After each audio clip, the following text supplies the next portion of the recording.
Good morning. Happy Monday, everybody. I'm Charlotte, and this is Quarantine Story Time. Good morning. How is everyone? Hope everyone's having a great week. We are going to pick up in part 2 now of volume 3.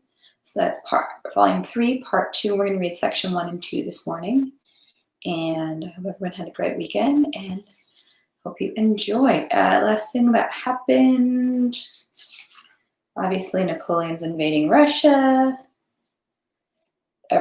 Pierre was at an audience with the Tsar. And as well as was old Count Rostov. And being moved by what he saw at the audience, Count Rostov has agreed to his youngest son's demand and went to sign him up to join his youngest son to join the military as he was requesting to do so. So, and the last thing was, and all the assembled noblemen took off their uniforms, planted themselves at homes or in clubs again, astonished at what they had done. I'm just going to, forgive me for the very loud roll of my eyes. Anyways, let's carry on. Volume 3, Part 2, Section 1. Napoleon started the war with Russia because he could not help going to Dresden, could not help being befuddled with honors, could not help putting on a Polish uniform, yielding to the heartening impression of a June morning, and could not refrain from outbursts of anger in the presence of Kurakin and then of Balashov. Alexander refused all negotiations because he felt himself personally offended. Barclay de Tolly tried to lead his armies in the best fashion so as to fulfill his duty and earn the glory of a great general. Rostov rode to the attack against the French because he could not resist the wish to go galloping across a level field, and all the countless persons who participated in this war acted in just the same way, as a result of their personal qualities, habits, conditions, and aims. They feared, boasted, rejoiced, resented, reasoned, supposing that they knew what they were doing and they were doing it for themselves, and yet they were all involuntarily instruments of history, performing work hidden from them but comprehensible to us. Such is the inevitable fate of men of action, and the higher they stand in human hierarchy, the less free they are. Now all the active figures of the year 1812 have long left their places. Their personal interests have vanished without a trace. Only the historical results of that time stand before us. But assume that the people of Europe, led by Napoleon, had to go into the depths of Russia and perish there, and all the self-contradictory, senseless, cruel activity of the people who participated in this war became comprehensible to us. Providence made all these people, while striving to achieve their personal aims, contribute to the fulfillment of one enormous result, of which not one man, neither Napoleon nor Alexander, still less any of the participants in the war, had the least expectation. It is now clear to us what in the year 1812 was the cause of the destruction of the French army. No one will dispute that the cause of the destruction of Napoleon's French forces was, on the one hand, their advance late in the year, without preparations for a winter march, into the depths of Russia, and on the other, the character that the war took on with the burning of Russian towns and the hatred of the foe aroused in the Russian people. But then not only did no one foresee, what now seems obvious, that this was the only way that could lead to the destruction of an army of 800,000 men, best in the world and led by the best of generals, in conflict with a twice bigger Russian army, inexperienced and led by inexperienced generals. Not only did no one foresee this, but all efforts on the part of the Russians were constantly aimed at hindering the one thing that could save Russia, and on the part of the French, despite Napoleon's experience and so-called military genius, all efforts were aimed at extending as far as Moscow by the end of summer, that is, at doing the very thing that was to destroy them.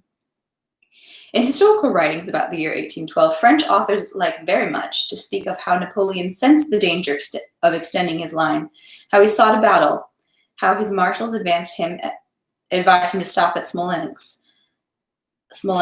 and to bring forth other scythian arguments to prove that even the danger of the campaign was supposedly understood. And Russian authors liked still more to speak of how the beginning of the campaign, there exists a Scythian war plan of luring Napoleon into the depths of Russia, and one ascribes his plan to Pfuel, another to some Frenchman, another to Toll, another to the Emperor Alexander himself, pointing to reports, projects, and letters that indeed contain hints at such a way of action. But all these hints at the foreseeing of what happened, both on the part of the French and on the part of the Russian, are now put forward only because events justified them. If the events had not occurred, these hints would have been forgotten, and as thousands and millions of contrary hints and suppositions that were current then, but turned out to be incorrect, are now forgotten. There are always so many suppositions about the outcome of every event which takes place that, however it ends, people will always be found who say, "I said back then that it would be like this," quite forgetting that among the numberless suppositions, there were some that were completely contrary.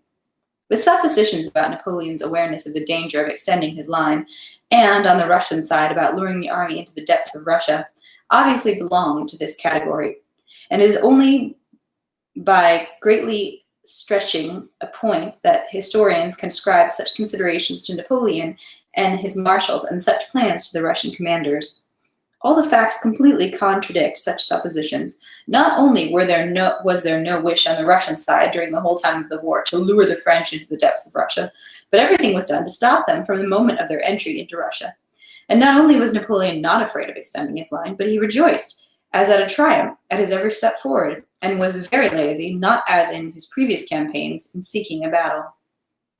At the very beginning of the campaign, our armies are cut in two, and the one goal we aim at consists in reuniting them through retreating and luring the enemy into the depths of the country. Uniting the armies is not advantageous. The emperor is with the army to inspire it to defend every step of Russian soil and not to retreat. The enormous camp on the Drissa is set up according to Pfuel's plan with no intention of retreating further. The sovereign reproaches the commanders-in-chief for every step in retreat. Not only the burning of Moscow, but every enemy advance as far as Smolensk cannot present itself to the emperor's imagination. And when armies unite, the sovereign is indignant that Smolensk is taken and burned and no general battle is given before its walls. So thinks the sovereign, but the Russian commanders and all the Russian people are still more indignant at the thought that our forces are retreating into the depths of the country. Napoleon, having cut our armies in two, moves into the depths of the country and lets slip several chances for battle. In the month of August, he is in Smolensk, and his only thought is of going further. Though, as we see now, this movement forward obviously spells destruction for him. The facts say the obvious thing, that Napoleon did not foresee the danger of moving on Moscow, nor did Alexander and the Russian commanders think that then about luring Napoleon, but both thought the opposite. The drawing of Napoleon into the depths of the country occurred not according to someone's plan. No one even believed in such a possibility, but it occurred as the result of the most complex interplay of intrigues, aims, and the desires of people participating in the war, who did not perceive what was to happen and what would be the only salvation of Russia. It all occurred by chance. At the beginning of the campaign, the armies were cut in two. We attempted to unite them with the obvious goal of giving battle and holding up the enemy's advance. But in this attempt to unite, avoiding battles with the stronger enemy and involuntarily retreating at a sharp angle, we drew the enemy as far as Smolensk. But it is not enough to say that we retreated at a sharp angle because the French are moving between the two armies. The angle becomes sharper still, and we pull further back because Barclay de Tolly, an unpopular German, is hateful to Bagration, who is to be under his leadership, and Bagration, commanding the Second Army, tries to take as long as possible to unite with Barclay and put himself under his command. Bagration does not unite with him for a long time, though the main goal of the entire leadership lies in this union, because it seems to him that in this march he is putting his army in danger, and that the most advantageous thing for him will be to retreat more to the left and south, worrying that the enemy will worrying the enemy from the flank and the rear, and filling out his army in the Ukraine. But it seems he has thought up this plan because he does not want to submit to the hateful and junior-ranking German Barclay. The emperor stays with the army in order to inspire it, but his presence and his not knowing what to decide on and the enormous number of advisors and plans destroys the First Army's energy for action, and the army retreats. At the Drissa camp, the army is supposed to stop, but Paolucci, who aims at becoming commander-in-chief, unexpectedly affects Alexander with his energy, and Paful's whole plan is dropped, and the whole business is entrusted to Barclay. But since Barclay does not inspire confidence, his power is restricted. The armies are divided. There is no unity of leadership. Barclay is unpopular, but this confusion, division, and unpopularity of the German commander-in-chief results, on the one hand, in the indecision and the avoidance of battle, from which it would have been impossible to refrain if the armies had been together and had not had Barclay for commander-in-chief, and, on the other hand, in a greater and greater indignation against the Germans and the arousing of a patriotic spirit. The sovereign finally leaves the army, and the sole and most convenient pretext chosen for his departure is the notion that he must inspire the people in the capitals to arouse a national war. And this visit of the sovereign to Moscow triples the forces of the Prussian army. The sovereign leaves the army so as not to get in the way of the commander-in-chief's unity of power and hopes that the more resolute measures will be taken. But the situation of the army's leadership becomes still weaker and more confused. Bennigsen, the Grand Duke, and a swarm of adjutant generals remain in the army to watch over the actions of the commander-in-chief and arouse his energy, and Barclay, feeling himself still less free under the eyes of all these eyes of the sovereign, becomes still more worried of decisive actions and avoids battle. Barclay stands for wariness. The Grand Duke hints at treason and demands a general battle. Lubomirsky, Branicki, Wolke, and their like fan this noise so much that Barclay, under the pretext of delivering some papers to the sovereign, sends the Polish adjutants to Petersburg and enters into open struggle with Bennigsen and the Grand Duke. Finally, in Smolensk, much as Bagration did not wish it, the two armies unite. Bagration drives up in a carriage to the house occupied by Barclay. Barclay puts on his sash, comes out to meet him, and reports to his senior in rank, Bagration. Bagration, in this contest of magnanimity, despite his seniority of rank, subordinates himself to Barclay, but while subordinating himself, agrees that he with him still less. Bagration, at the sovereign's order, reports to him personally. He writes to a chief. Be as in my sovereign's wills, but I can in no way work with this minister, Barclay. For God's sake, send me somewhere, even if it is to command a regiment, but I cannot be here, and the whole headquarters is full of Germans, so that it is impossible for a Russian to live, and it is no avail. I thought I was truly serving the sovereign in the fatherland, but on closer inspection, it turns out I am serving Barclay. I confess, I do not want to. The swarm of Brenickis, Windsorods, and their like poison relations between the commanders still more, and the result is less unity. They prepare to attack the French before Smolensk. A general is sent to reconnoiter with the positions. The general, who hates Barclay, goes to his friend, the commander of a corps, spends the whole day with him, returns to Barclay, and condemns point by point the future battlefield, which he has not seen. While the arguments and intrigues about the future battlefield go on, while we search for the French, mistaking their whereabouts, the French stumble upon Neverovsky's division and come right up to the walls of Smolensk. It is necessary to accept the unexpected battle at Smolensk in order to save our lines of communication. Battle is given. Thousands are killed on both sides. Smolensk is abandoned against the will of the sovereign and all the people. But Smolensk is burned by its own inhabitants, deceived by their governor, and the ruined inhabitants set an example for other Russians, going to Moscow, thinking only of their losses and kindling hatred for the enemy. Napoleon goes further. We retreat, and the very thing is achieved that was to defeat Napoleon.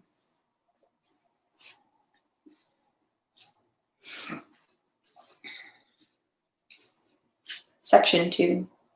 On the day after his son's departure, Prince Nikolai Andreevich summoned Prince Maria to him. Well, what, are you pleased now? He said to her. You've made me quarrel with my son. Are you pleased? That's all you needed. Are you pleased? It pains me. I'm old and weak and you want it. Well, rejoice, rejoice. And after that, Princess Maria did not see her father for a week. He was sick and did not leave his study. To her surprise, Princess Maria noticed that during the time of his illness, the old prince did not summon Mademoiselle Bourrienne to his rooms either. Tikhon alone took care of him. After a week, the old prince came out and took up his former life again, busying himself especially actively with constructions and gardens and stopping all his former relations with Mademoiselle Bourrienne. His look and cold tone with Princess Maria seemed to say to her, See, you thought up things against me. You lied to Prince Andrei about my relations with this Frenchwoman. You made me quarrel with him, but you see I need neither you nor the Frenchwoman. One half of the day Princess Marya spent with Nikolushka, supervising his lessons, giving him lessons in Russian and music herself, and talking with Sales. The other part of the day she spent in her rooms with books, her old nanny, and God's people, who sometimes came to her by the back door. About the war, Princess Marya thought as women think about war. She feared for her brother who was there, was horrified, not understanding it, at the cruelty of people, which made them war against each other. But she did not understand the significance of this war, which seemed to her the same as all other wars. She did not understand the significance of this war, even though de Sales, her constant interlocutor, passionately interested in every course of the war, tried to explain his reflections to her, even though God's people who came to see her spoke with horror, each in his own way, of popular rumors about the coming of the Antichrist, and even though Julie, now Princess Dubretskoy, who had again entered into correspondence with her, wrote her patriotic letters from Moscow. I write to you in Russian, my good friend, because I have hatred for all Frenchmen as well as their language, which I cannot hear to speak. We in Moscow are all ravished with enthusiasm for our adored emperor. My poor husband suffers travails and hungers in Jewish pothouses, but the news which I have inspires me still more. You must have heard about some heroic deed of Revsky in embracing his sons and saying, I shall perish with them, but we will not waver. And indeed, though the enemy was twice stronger, we did not waver. We pass our times as we can, but in war as in war. Princess Alina and Sophie sit whole days with me, and we, unfortunate widows of living husbands, make beautiful conversation over the lint. Only you, my friend, are lacking. And so on. Princess Marya did not understand the whole significance of the war, mainly because the old prince never spoke of it, did not acknowledge it, and at dinner laughed at de Sales when he talked of this war.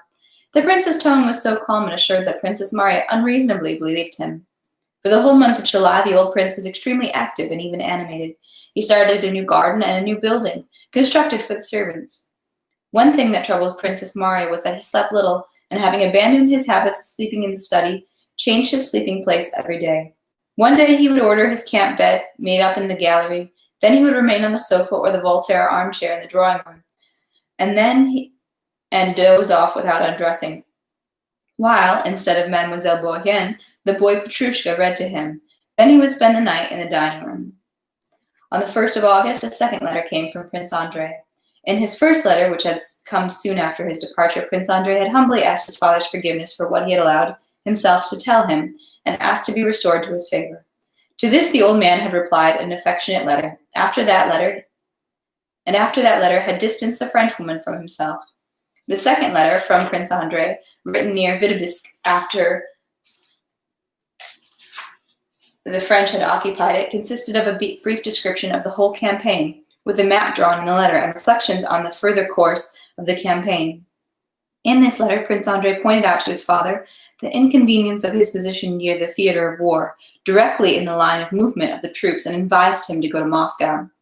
That day at dinner, when de Sales said he had heard that the French had already entered Vitebsk, the old prince remembered about Prince Andrei's letter. I have received a letter from Prince Andrei today, he said to Princess Marya. Have you read it? No, mon père, the princess replied fearfully. She could not have read a letter the reception of which she had not even heard about. He writes about this war, the prince said, with a contemptuous smile that had become habitual to him whenever he spoke about the ongoing war. It must be very interesting, said de Sales. The prince is in a position to know. Ah, very interesting, said Mademoiselle Bourienne. Go and fetch it for me, the old prince turned to Mademoiselle Bourienne. You know, on the little table under the paperweight. Mademoiselle Bourienne jumped up joyfully. Ah, no, he cried, frowning. You go, Mikhail Ivanitch.